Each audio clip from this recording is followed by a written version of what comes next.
what if, and then the what if is always there. It's always present. So it doesn't really matter what you're talking about. If you're sitting at a table with maximizers, it's going to take a long time to come to a decisive point because you're going to sit there and go, what if, several times. Each person in their mind's going to reassess it several times. So what does it look like? It looks like long meetings is how I would articulate it. But you do gather a lot of input, and the brain's sitting around the table. You can quickly identify that the group that you're working with is making some really calculated decisions for improvement.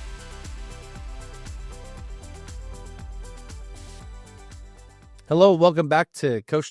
Today, we have a very special episode. We get to talk about Maximizer, and on the screen today in front of you are 3 number 1 maximizers who also happen to work together. Jayne, Anthony, welcome to the show. Good to be here. And if you wouldn't mind, if you could tell the listeners where you're calling in from today, your top 5 strengths, and just some about what you do. And I'll start with you, Jayne. Thank you, Brandon. So I'm calling in from St. Petersburg in Florida.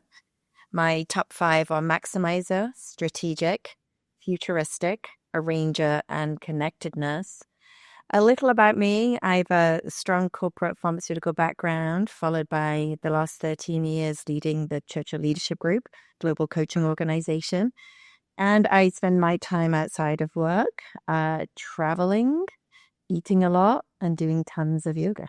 Thanks, Jayne. Anthony. Calling in from the outskirts of Sacramento, California, in the Shenandoah wine country. It's like a redneck Napa. Lots of wineries out here. So currently overjoyed to be on this podcast with Brandon and Jayne as we work together. Prior to this most fun place of work that I've had so far, I spent 17 years in the health tech industry and some time working through some fintech with financial services companies and some marketing tech as well, all platform based, and trying to figure out how to vector consumers. My top 5, maximizer, communication, activator, significance, and futuristic. Awesome. Thank you. And for our listeners, I am going to share my top 5 today. I haven't done that yet. I am a maximizer, achiever, activator, strategic arranger. I'm just south of the greater Sacramento area, coming in from a very hot part of the world right now, and excited to be here with my friends and colleagues, Jayne Jenkins, Anthony Kavouras. And we're going to go ahead and reverse what I've done with the episodes so far this year, where we ask at the end for people to tell what they do and how to get a hold of them, because since we all work together, we're going to start with that up front.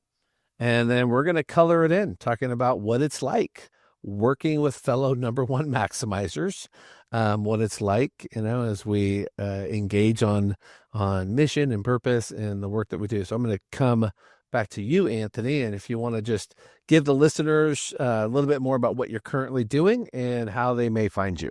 Yeah, currently president of 34 Strong and our family of companies. Spend a lot of time networking out in the corporate space, as well as some of our government entities in California and surrounding states. We really are focused on helping teams understand and respect the strengths of one another within inside of those organizations, help leaderships understand how to cultivate and develop based out of a strengths mindset. And I would say more recently, helping teams learn how to understand how best to listen to one another and apply that in the daily work. To get in touch with me, I love to text. Phone calls are wonderful, but you can only have so many of those a day. Love to text. Can provide my number, or my email address is Anthony_Kavouras @34strong.com. If you want to shoot me a text, I'd be happy to receive one. 916-753-6425. I know it's brave, but a quick texter, so hope you do reach out. Thank you, Anthony. Jayne. Yes, thank you. Where would you find me? So physically, anywhere in the world, it's something that clients and coaches often ask me, where are you today, Jayne? And that's because I purposely built a global organization. I used to joke that when I founded Churchill, I wanted my office to be my backpack. And prior to that, I never used a backpack. It was also very new to me. And for many reasons, that was sort of the purpose. But it truly could be anywhere in the world as I manage the time zones and spend time with clients and coaches around the world. To get hold of me, probably the best way so I can learn more about you as well is through LinkedIn. Send me a request on LinkedIn. I'm on it too many times a day. And so I do respond very quickly. And that will allow me to learn more about you as well as you get in touch with me. And I can take a look at your profile. Very good. So we're going to dive right in to working with maximizers. So here we are. I'm going to let Jayne, maybe you could tell a little bit of how we all got here, that we do work together, and some of your experience working with a couple maximizers. Anthony, I'll come to you, and then I'll share a bit as well. After that, we're going to unpack, and this is now your prep for all three of us. Start looking at the different profiles, forming your questions. What's maximizer like with this strength? How does this show up in this type of situation?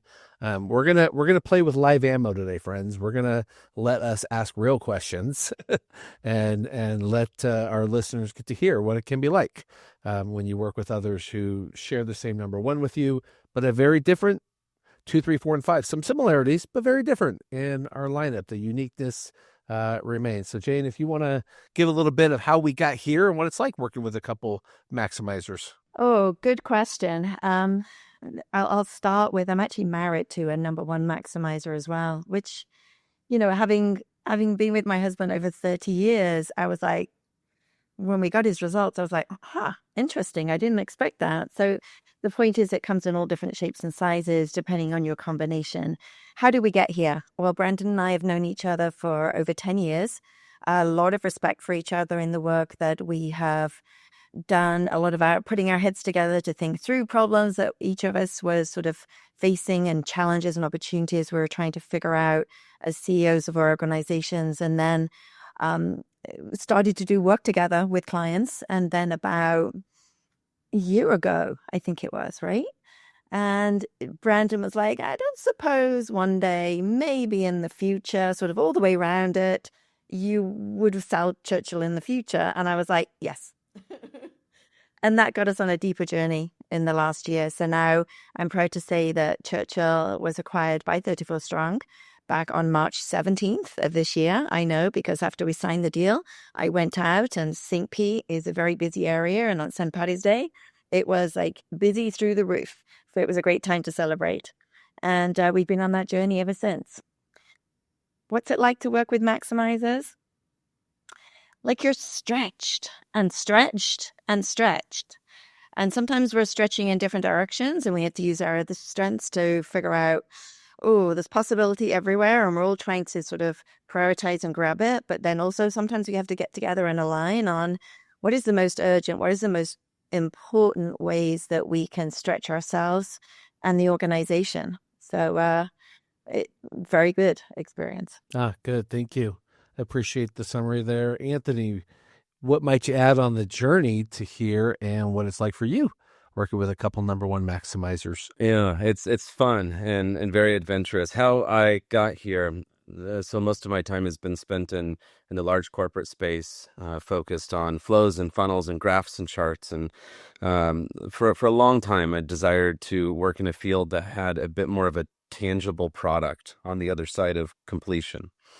And bar charts and graphs can certainly have their rewards, but when you just have that craving to see outcomes, the coaching community, this consulting space, the bettering the workplace conversation really started to grab onto my heart. Brandon and I go back more than 20 years, and so I've had the great joy of watching 34 Strong from its infancy grow to where it is today after more than 12 years. And so I always joked and would say, one of these days I've got to come and have some fun with you guys. You get to encourage and help people explore the best versions of themselves, and then over time help them develop those areas into great strengths. And so I was always jealous about the conversation that they all got to have with their clients each and every day. And so we were out having some chips and salsa one day, and Brandon says to me, just kind of like the question he asked Jayne. Brandon has this way of asking his questions with deep intent, and he says, so what's next? and it morphed into a conversation within a few months. I'm over at 34 Strong and have been having a blast. So that's how I got here. I really love the idea of helping people explore and better the teams that they work in. Very passionate about work. When I show up to work, it's exciting. Monday, one of the most exciting days of the week, because all weekend you have in the back of your mind exploring how you're going to attack the week, what's most important, how you're going to make an impact. And when you know that it's impacting people, there's a multiplier on that reward. And so we've been having a blast. What it's like to work with maximizers, it's like the opposite of the phrase, leave good enough alone. And so there's not really ever a time where you leave good enough alone if you're working with maximizers. Um, I think that my wife has put it in terms like, hey, look, you can only maximize here so often or so deep. Leave that in the office. Let them have some of that maximizer. So I'm talking about it in this way first, to say that what it's like is it's constant evolving, and you're constantly assessing and zooming out for a second and saying, is this everything it could be? How could it be better? What if? And then the what if is always there. It's always present. So it doesn't really matter what you're talking about. If you're sitting at a table with maximizers, it's going to take a long time to come to a decisive point, because you're going to sit there and go, what if, several times. Each person in their mind's going to reassess it several times. So what does it look like? It looks like long meetings is how I would articulate it. But you do gather a lot of input, and the brain sitting around the table, you can quickly identify that the group that you're working with is making some really calculated decisions for improvement. So that's how I'd put it. Good. Well done, both of you. Thank you. I would add to the journey, maximizer for me probably is best defined that I love to work with the best. I love to be on teams with the people who do what they do best. I love to find the talent to fit the role and let them shine with all of their brilliance. It's one of my favorite things in the world to do. It plays very well with being high competition in my top 10, because I don't mind not getting the credit if we win, because winning to me is more important than getting all the credit. And I love to win a lot. And so Maximizer plays in that space for me. And so in meeting Jayne as far back as we did, and seeing who she was, the way she ran her company, the interest in our growth at 34 Strong, especially when Anthony came over. And now I had a partner that knew how to do mergers and acquisitions. So it wasn't just left, flying by braille. Jayne and I would have been a mess trying to figure that out on our own. So having a very long meeting. Yes, it would have been many long meetings. So having someone who knew at least a chart, a way to chart our course, was very helpful. And so it's been great being here. And so now, as we get to spend time together, there is a calling up that happens. This strength does require of the whole team to recognize that Maximizer is not easily satisfied. It's just not. It takes a lot for Maximizer to go, all right, we're good. Like it takes its space, because as soon as it is and reaches its place of we can settle here, it sees the next play, the next option, the next way that it can go. So when you're surrounded with it, you're going to do it to each other. And I think that's some of what we're all learning, is how that works, how that's going to play in the space that we're in. And so, because the purpose of season 3 of Coach to Coach is to now explore, even 3 number 1 maximizers have variance. They're different in how we show up, because the strengths around it are different. And so they're slightly tilted, slightly jaded. They're like diamonds with different inclusions and different shapes and cuts. And so you see the light different.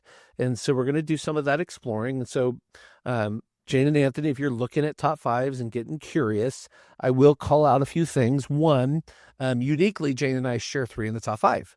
So Maximizer, Strategic, Arranger. And so our maximizers will have some extra similarities to it because of that, because of those 3. But then Jayne goes this connectedness route that I understand, but I have to have some direction on that. And that's a curiosity for me. Whereas Jayne and Anthony share futuristic with their maximizer. So that piece of them, you'll see the maximizer with those two come together. But, then Anthony's got significance top five, which, as for anyone who's been around this podcast, is super rare strength to have in the top five, and one that it colors all the strengths around it in the way that it shows up. And then Anthony and I share activator.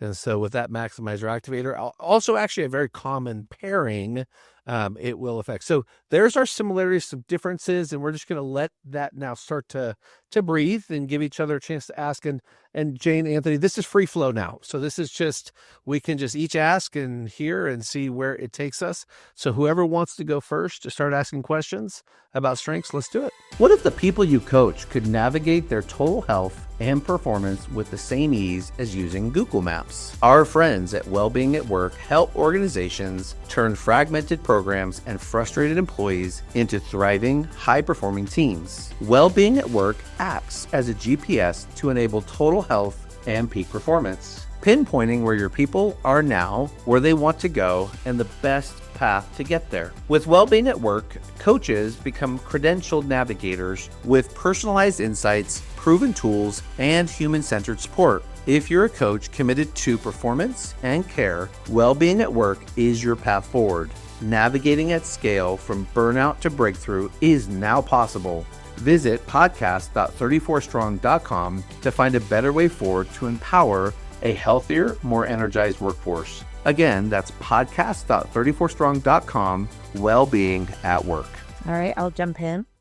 As soon as I knew significance was in your top five, Anthony, I went in my head exactly where Brandon just said. It is very rare, and it's very rare to have it in your top five. And we have other colleagues at 34 Strong that have high significance. And so I'm always curious as to, what does significance mean for you, and how does it help you leverage and manage your maximizer? Yeah, in earlier days when I didn't understand it, I think it looked very different than once I learned how to start harnessing it and articulate it. In earlier days, it looked like a lot of trying to gain affirmation from leaders, and striving hard to achieve something. I think once I more fully understood in later years what it actually is and how it works out, is mission-driven impact is incredibly important. If it's a business of arbitrage where you're just taking something and putting a different face on it or a different mask, it's not solving a critical human condition issue. And I probably wouldn't want to be a part of it. And I realize that I'm extremely excited at the idea of solving critical issues that have big human impact. And so that's where I see it show up today, in that it definitely shows up at work, but I would say just as much or even more outside of work. Brandon and I have the great joy of being a part of some mission-driven nonprofit work around the world, and have been able to see it kind of come alive in those areas where it's like, wow, a little bit can go so far in these contexts. What can a lot go? Like, if we put a lot towards it, like how much fire can we create with the gasoline in a good way? And so yeah, I think it's fun when I see it in other people, especially younger people earlier in career. If they have high significance, you can usually spot it.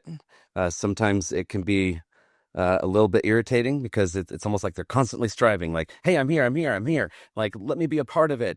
Look what I can do. And I certainly had a massive dose of that, and it still pops up sometimes when I'm super excited. But ultimately, for me, I think you can really see it fan into flame when you tie it to mission impact.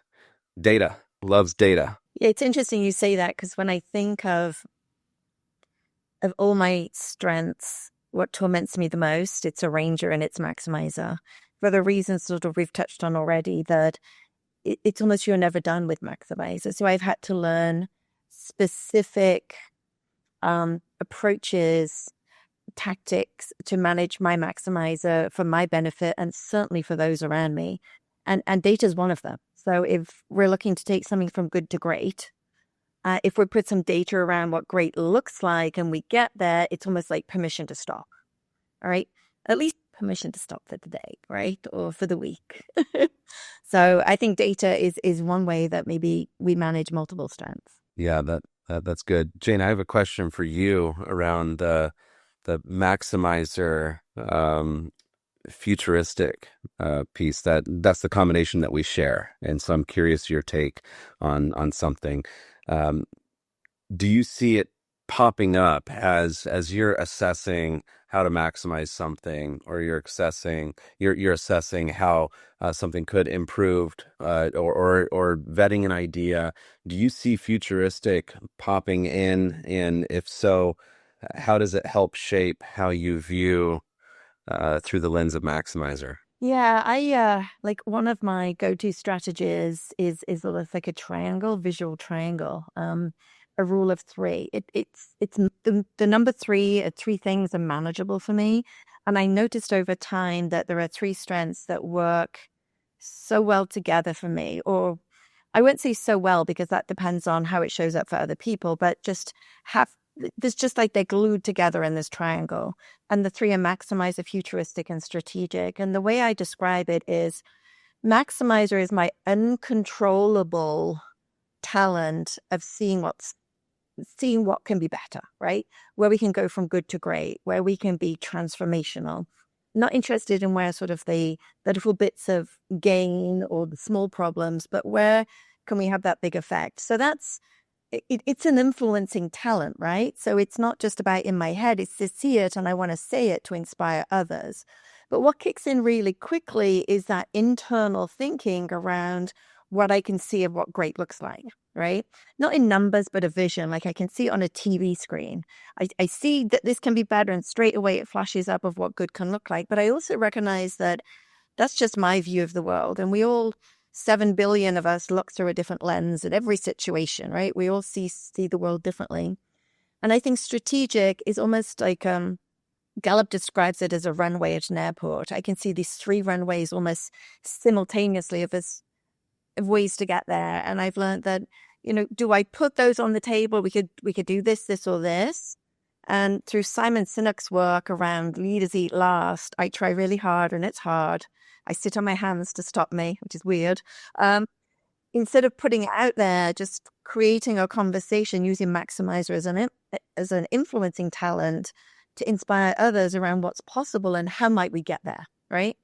I got maybe 3 ideas in my head from strategic, but let everyone else talk first so that every idea is heard. And so it works so sort of, for me, impossibly together, but there's this third one that comes in as well. Does that make sense? Yeah, it does. And the visual of the triangle. Yeah, it does. It's like I have Brandon, no control of it. Oh, yeah. No, well, and you do really well. I've noticed when you say sit on the hands and then you let other people share their ideas, right? You kind of have this trifecta view already happening. You let other people share their ideas. You do that well. I've been a recipient of that patience. So thank you. Brandon, I have a question for you. What I always thought was super unique about your strength set was from the lens of maximizer, when you're looking at something through that lens, having a ranger, activator, and achiever, it's like you have a unique ability to quickly assimilate and gather things. You can embark on the journey and see it through all the way to completion very, very quickly. And I'm curious, when your brain and your strengths operate in that swing zone so quickly, how do you work to let the people around you catch up? Just because the ability, I think it's fascinating, the ability to see the plan, arrange it, get started on it, and the ability to complete it. And it's like, even people who are high achiever that don't have the other skill sets, you're probably faster at times. And I would imagine that going through the ranks of career, you have found coping mechanisms with patience, just having that unique blend. So the superpower for me in that combination is a ranger, because it's the strength that allows me to be comfortable with delegation and diminishing return, and recognizing that there's the things that I can do and I can do really well, And then there's the things that others should do and they will do really well. But then there's the things that need to get done, I could get done, someone else can do it and they won't do it as well. And I've had to learn to respect the fact that you cannot grow as a leader if you always have to take the things that you do seemingly better than others. Because the reality in business and in any organization is that there are so many facets of change and transition and ways we have to move that if we can't look at our colleagues, team members, direct reports, whomever, contractors, and find that, then you're not getting onto the thing you're supposed to be doing. And so if one of the filters has to be, do I enjoy it? And am I really good at it? Because if it doesn't meet those at this stage of career, I probably need to give other people room to step in and do what they do best, because otherwise the whole is affected. Now, what the challenge of that is that achiever can be a real taskmaster strength. That one has it cracks a whip at the back. That one snaps and barks and calls. It's got this, and when you put it next to maximizer, it's discontent. It has a discontentment, and the refrain, you're not doing enough. You're not doing enough, and that's been a fight my whole life and career. Is just to, Anthony and I actually had a conversation recently about the difference between a number 1 and number 2 achiever. And in my mind, as I was telling him, I'm like, I'd be dead with a number 1 achiever. I don't know that I could keep it. Like, that strength is so heavy, so strong. And at 2, it's like, that's enough. That's enough. I have all the, like, I'd be okay if it was 6. Like, it can come down.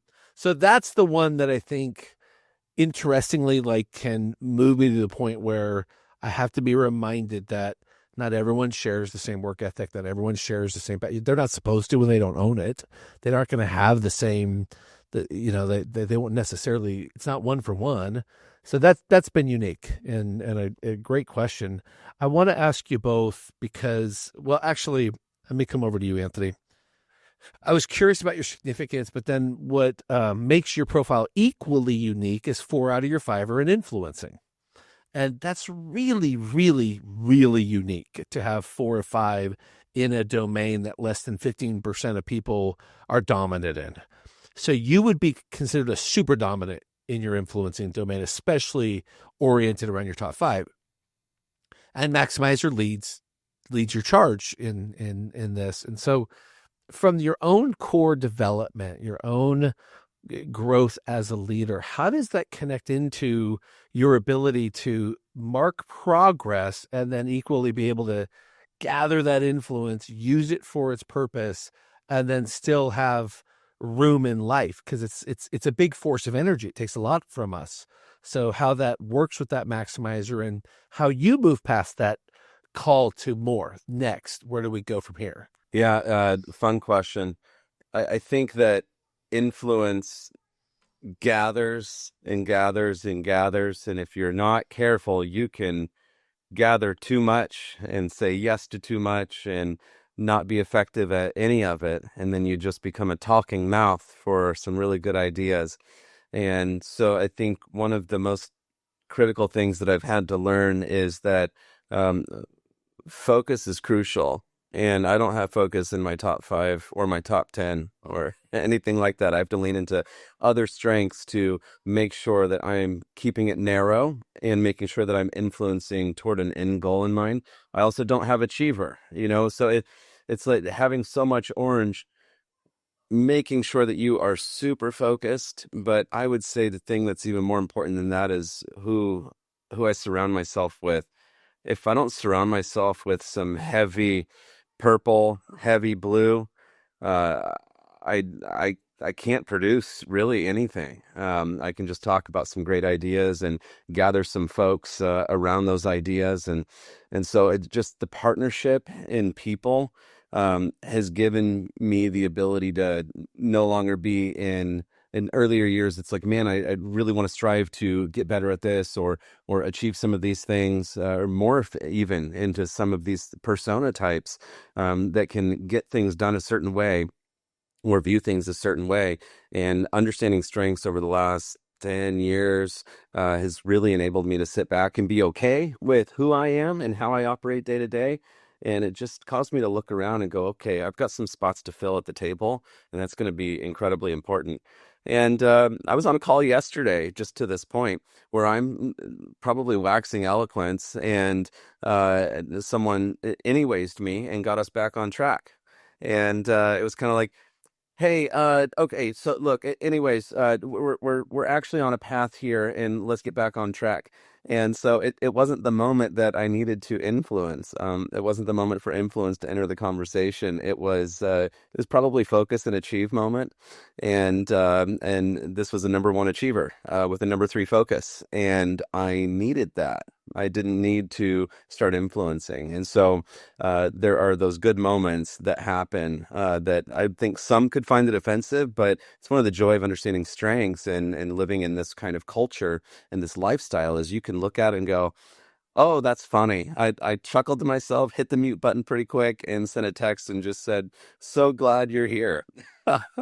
Because it was That's just a good. moment where we needed an achiever focus to show up and the orange to leave the room. So it's really work done through other people. Coaches and service-based business builders want to 10x your impact and income? Join the Strengthspreneur Mastermind, led by Brent O'Bannon, MCC, author of the Strengthspreneur 10X Workbook, and the world's first Gallup-certified strengths coach. This powerhouse group gives you personalized coaching, peer support, and proven tools to launch and scale your unique strengths. We meet 2 times a month. Come sharpen your strategy, boost confidence, and grow smarter, not harder. Visit podcast.34strong.com to thrive as a strengthspreneur. Again, visit podcast.34strong.com. Join Brent O'Bannon and thrive as a strengthspreneur. Jayne, I want to come to you with a little different spin, but similar vein around domains. So your maximizer is leading a top 5 where all 4 domains are represented. So where Anthony is heavily represented in one, you color the rainbow over there of the 4 domains with the 2 thinking themes. And I'm always curious about how that dimension works and how does Maximizer help organize it? Does Achiever help bring that through? Because you can multifaceted problems, see things, spin it, look at it, go at all different angles, not only from your strengths, but then you go to a leadership level, broad picture of what you bring with those different domain options. I'm curious how you have sorted that through your life and career of knowing your strengths now and engaging with it. Yeah, I think there's a big assumption then that I sorted it. So, we're gonna start with the assumption of success, and then yeah, the biggest project to maximize is me. So that's not gonna. But I do have to just say something. I had this vision come up, like with my futuristic, as Anthony was describing his meeting. And thank you very much for sharing that, because I was like, do we get to a point where AI knows our strengths in the meeting and knows the conversation and what we're trying to cause? And then these colors pop up in the middle of the table or the middle of Zoom, or the names of these talents as to say, this talent needs to kick in now, and then guides us so we don't even have to think at all. But anyway, okay, so I think it's a very conscious, something I was very curious about, Brandon, when I learned more about strengths and recognized that I had sort of each domain in my top 5. And they're pretty equal across the domains when I look at my top 10 as well. The piece that, how Gallup talks about being well-rounded, and it's a team that needs to be well-rounded, and people need to spike. I don't know if that's Gallup said that or as Marcus Buckingham's work when he was at Gallup, but it just makes me really conscious of, yes, I've got sort of this well-rounded top 5 in terms of all 4 domains are incorporated, but I still need to spike based on the situation that I'm in, right? So it's more a case of the levers. When do I pull hard? When do I push it back, etc.? So it's learning to read the situation or not when I get it wrong, and which ones to lean on. And I think the one that I appreciate the most and wish I could lean into more is the connectedness. I take my work pretty seriously. I have high responsibility. It's just below number 5. And so with that constant looking and seeing what we can do to constantly improve what we're doing, and then you've got this responsibility and a range of figuring out how to get it done. I can sometimes forget that it's about people more than anything else, right? So I think having that blend in my top 5, I am so grateful that I have a relationship talent in there. I do have to say it goes 2 ways for me. It goes like connecting the dots on opportunities, which further powers maximizer, which can further torment me and others. And the piece that I love the most, and this really connects to my world of yoga, is that we're all one. And while we might be talking about certain things in business today or tomorrow, it's such a speck in the ocean of what's really important in humanity that we are all one and we're in this together. And that helps ground me at times. And I probably need both yours help to help me ground me more often. So that's a request from both of you to make it about the people and not just about what we're trying to achieve together. That's good. Thank you. When You're it welcome. comes to, and this will be open question for the 3 of us, comes to operating as a team with 3 number 1 maximizers, how would we gain more value from this strength? Maybe where we're leaving something on the table and we're not getting the maximum value. What's a practical way we might do that? Or conversely, a way that we need to manage around it. So maybe there's ways that we could leverage it that could improve us, or ways that we can manage it that would help us to avoid some challenges or controversy that we might get into. And I have a couple I could think of, but I'd love to hear from either of you or both. Just your thoughts, real life, real time. We're working together. The strength is lead. It's a lead domino, and it's going to come out and play always, because we'll rub it off each other, whether we want to or not. We're going to pull it up. I'm happy to jump in. Something just really just popped for me is, as we think about stronger together as an organization, we haven't taken the time, the 3 of us together, to sit back and reflect on what are we doing right? What are we doing best? Like, what's having the biggest impact, regardless whether it's Churchill, 34 Strong, or otherwise? Where are we absolutely at our best? And how can we scale that? How can we scale that in that space? Or how can we scale it across the business, across our people? And the same with people, right? Sitting back and looking across our shared talent of, like, who's best at what, and how do we really, really leverage that? That's almost like a SWOT analysis with a big focus on the S, of course. And I think that would be a fun exercise. And the synergy of the maximizers might really open up something that 1 or 2 of us alone may miss. I also think that in itself is a dangerous episode, because so much may come up.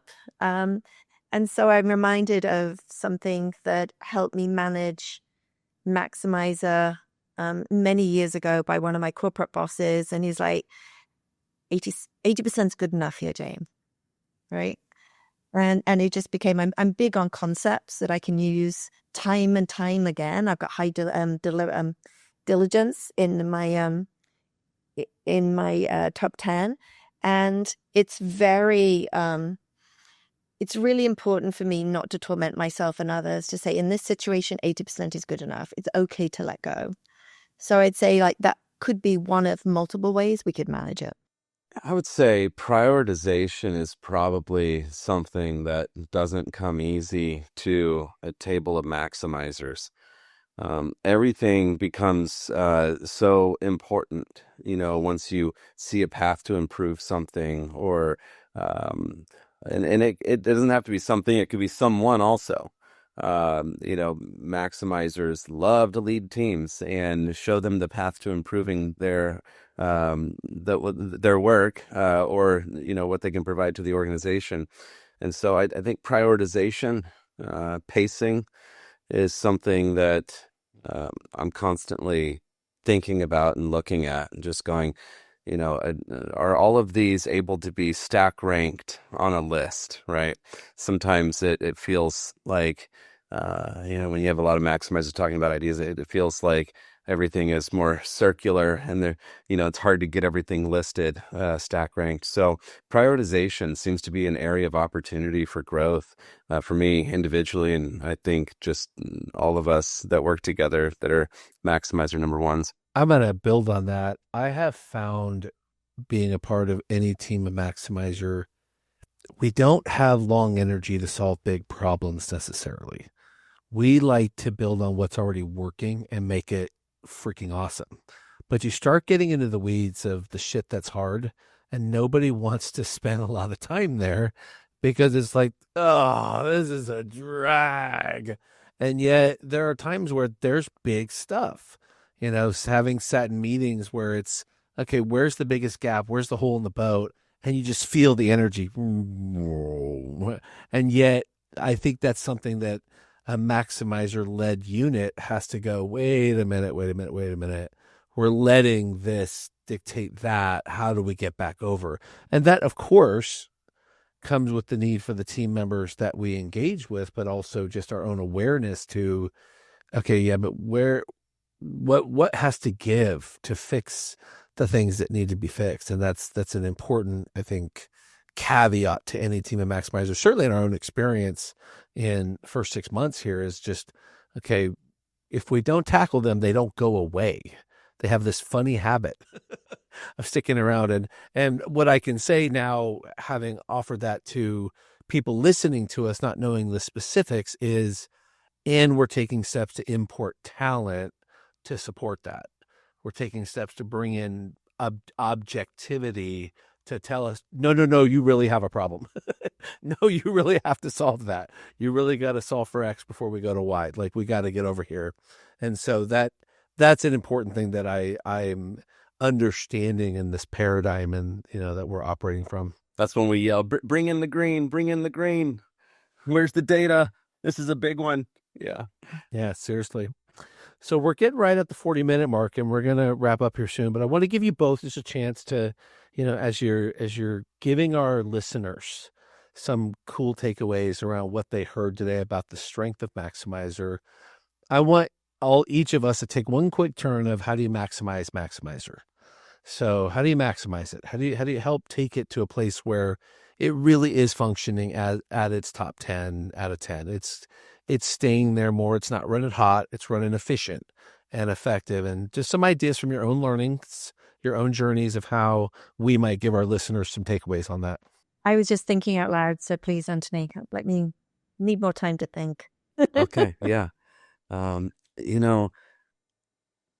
Two things come to mind for me. I love working with maximizers because it's very easy to engage in a conversation of, hey, what do you think about this? Like, they're very easy to go ahead and share their mind with you and jump in with you to think through.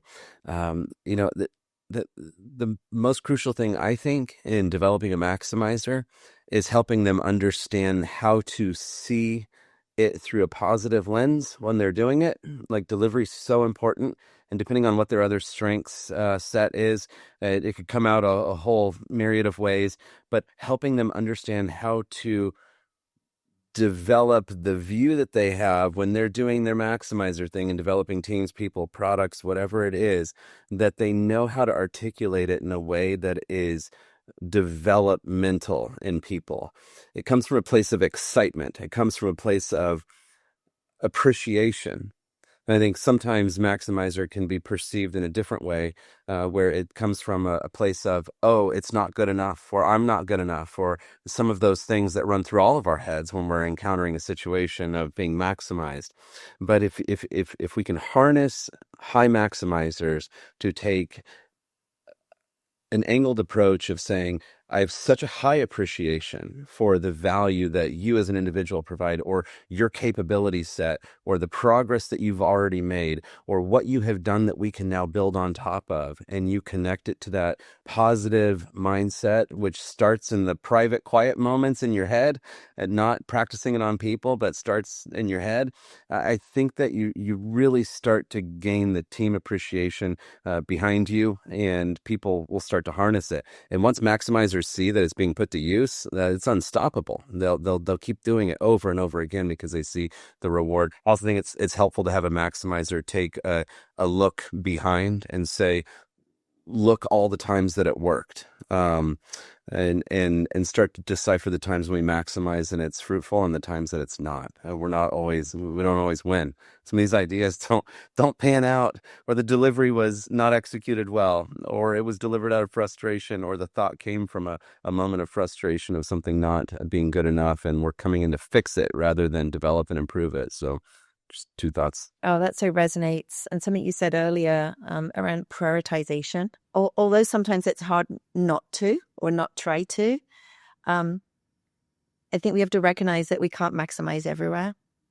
And the importance of prioritizing based on the importance of something and the urgency of something is really important. And just commit to focusing effort there. I said diligent earlier, I meant discipline, like have the discipline to execute on a few things really, really well and measure it along the way. Because data is important. Just because we see possibilities, that's more of a quality versus a quantifying it. And I think so adding data to where we think things can be maximized, taken from good to great, is important. And then to prioritize it is really important.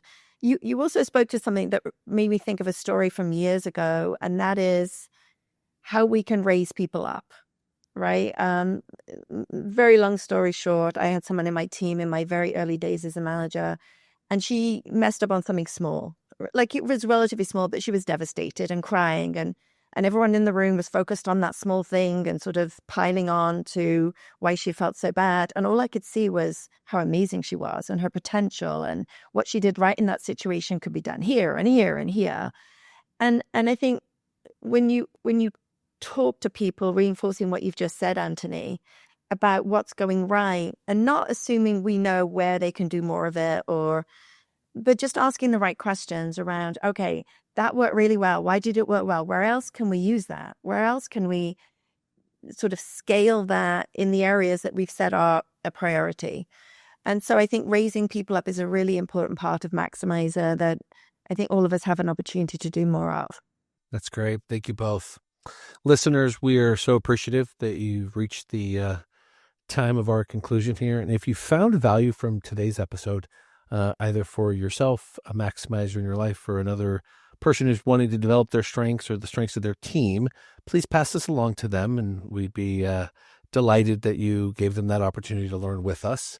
And Anthony and Jayne, thank you both so much for coming on today. Thank you. Thank you for having me. Good to be here. You gave our listeners a unique picture into strengths inside an actual org, so that was a nice treat for them. And for our part, 34 Strong, Churchill Leadership Group, Coach Strong, we're on a mission, as Anthony said, to transform workplaces, transform lives. And so thank you, listeners, for joining in today, and we look forward to seeing you next time on Coach to Coach. That's a wrap on this episode of Coach to Coach. If you've enjoyed today's conversation, be sure to subscribe so you never miss an episode. And if you're a strengths coach looking to dive deeper, join the Coach Strong community. It's where coaches like you come together to share insights, support one another, and discover partnership opportunities. Be part of the conversations that are elevating our industry. Email community@34strong.com to join today. Thanks for tuning in, and we'll see you next week on Coach to Coach. Stay strong.